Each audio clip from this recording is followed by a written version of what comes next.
Môre julle, welkom by Crosstalk, waar ons die kruis kom neersit in ons lewens.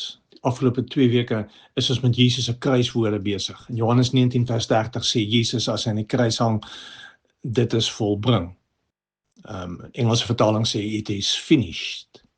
En so maklik as ons dit lees, kan ons dink dat alles wat Jesus kom doen het op aarde, alles wat hy wou hier kom bou en wou kom maak en wou kon regkry, stop met die kruis.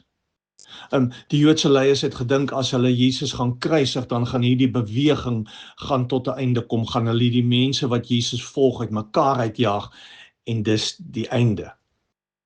Maar eintlik is die woord wat Jesus hier gebruik iets anders. Dit is 'n Griekse woord wat sê tetelestai, wat beteken I have accomplished what you sent me to do. Ek het gedoen wat u my voorgestuur het om te doen. Die kruis is die hoogtepunt van wat God hier op aarde wou kom doen met Jesus. Jesus het alles gedoen wat God wou hê. Die kruis is bewys dat Jesus was en dat sy lewe van gehoorsaamheid en sy lewe van vertroue in God en alles wat hy kom doen het en in mense se lewens kom oprig het vir 'n wêreld wou kom wys, maar hier is 'n ander koninkryk op die spel.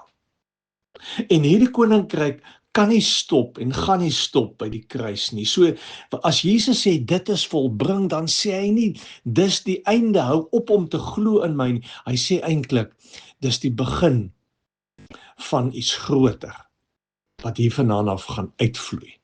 Brian McLaren skryf, dan sê hy the old story is over. A new creative way of being has begun. Kruis is skrikwekkend en wreed en hartseer, maar dis nie die einde nie. Amper asof Jesus wou sê, dit is volbring. Nou begin iets groter. Dink daaraan. Mooi loop.